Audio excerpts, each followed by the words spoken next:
One of my favorite things to do is subtle satire, like this video right here. Dinosaurs never existed. These so-called archaeologists that dig up dinosaur bones and just so happen to put them together perfectly, yeah, that's Satan. Satan planted those dinosaur bones there. Those dinosaur bones. And God allowed it. God allowed it to happen. You know why? So you would be deceived. You ever read the book of Job? You ever see what God allowed Satan to do in that book? To Job's whole family? Wiped him out. Just totally ruined that man's life. And you don't think he's willing to plant some fake dinosaur bones? So you'll believe in evolution and you'll believe that the earth is billions of years old? Yeah, good luck with that. That's Satan. I make a lot of posts like this where I pretend to be a fundamentalist Christian just to see who thinks I'm serious, for one, and also just to point out the absurdity because it's not too far removed from how people actually act and what people actually say. And then you'll get the satire critics in my comments of like, well, that's not really satire. In order for it to be satire, you have to blah, blah, blah, blah, blah. It's not true. There are different levels of satire. And I like to do the more subtle satire where people have to think, is this guy for real? Where they have to search through my descriptions and see, oh, there's the satire hashtag buried between a couple of Christian hashtags. Like I do that intentionally because I want people to think like, oh my God, is this for real? I like to have fun with it. I like to see how many people I can fool and to show people that, you know, that's pretty close to reality. And there are a lot of people out there who really act like that. It's just fun for me to watch people call me a moron in my comments and not use any of the context that my username is Jesus Unfollower, that my bio says atheist in the Bible Belt, that a lot of my other videos are about me being an atheist. Like nobody takes 1 second to look at any context. They're just immediately say, you're brain dead, bud. And people will point out, it's hard to tell what's satire these days and what's not. And that's so true because so much of it is like so close to reality. Take this guy, for example. I came across him on the Christian Nightmares page on Instagram. 911, where is the location of your emergency? Yes. Have you ever accepted Jesus Christ as your Lord and Savior? Okay, sir, you know that calling 911 without needing police or paramedics is a crime, correct? I was just curious if you ever accepted Jesus Christ as your Lord and Savior. Okay, I'm just making sure that you understand that abuse of 911 is a crime. I wasn't aware of that, and I won't do it again, but I was just curious. Have you ever accepted Jesus Christ as your Lord and Savior? Okay, sir, do you need the police or the paramedics there where you're at? No. Okay, so then I'm going to go ahead and disconnect, and again, abuse of 911 is a crime. Okay, Jesus Christ loves you.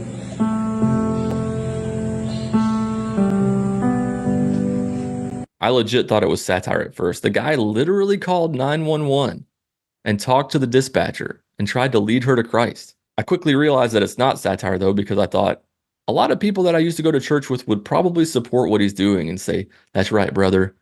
You know, win that soul for Jesus at any cost. What's more important than winning souls to Christ? What's more important than saving people from going to hell? Isn't that worth being uncomfortable? Isn't that worth making somebody else incredibly uncomfortable? Or in this case, isn't that worth breaking the law, brother? Which leads me to this next video of his. Yes, sir. I know you're my public defender, and you seem like an intellectual individual. Have you ever accepted Jesus Christ as your Lord and Savior?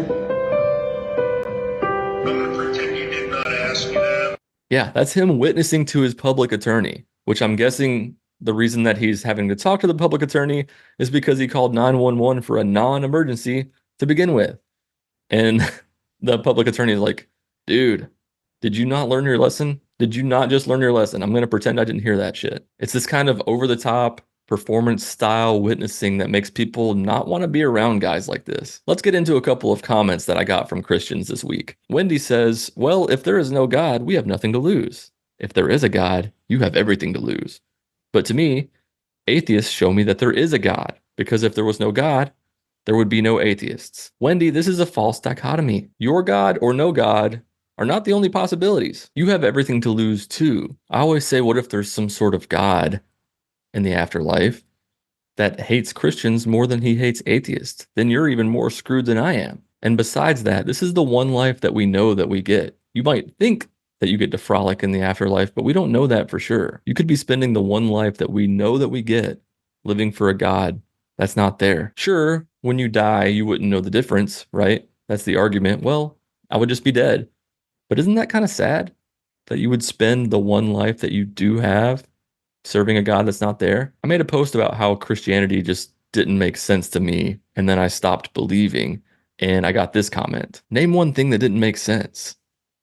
Well, the dead guy coming back to life. For starters, Jason, people don't generally undie after a few days. There are a lot of things that don't make sense about Christianity. Now, I'm not saying that Christians are wrong or they're stupid, but once you zoom out, it's like, wait, that doesn't make sense.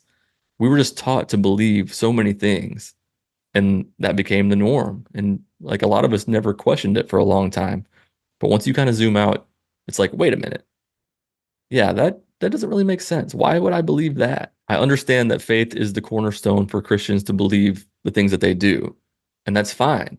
They can do that, but it's just not a good enough reason for me to believe. DJ in Hollywood says, so the devil came in and deceived you. Now you are living a boring, powerless life. Got it. And I replied, yes, invisible made-up character number 2 led me away from invisible made-up character number 1. Instead of believing that the devil came along to lead me astray from God, doesn't it make more sense to believe that maybe neither of those exist at all? I don't think there's some invisible battle for my soul going on. We can apply Occam's razor to this. First, determine how many assumptions and conditions are necessary for each explanation to be correct. 2, if an explanation requires extra assumptions or conditions, demand that evidence commiserate with the strength of each claim. And 3, extraordinary claims require extraordinary evidence. This week's Christian bio of the week is all one word, and it reads, Jesus lover, worshiper, Jesus my everything loving, my hubby and family CEO of Families Embracing Grace and Love Ministry. All one word. That's a lot. I know there are a good chunk of Christians out there that are flat earthers, therefore they don't believe that space is real, but I thought they at least believed in the space bar.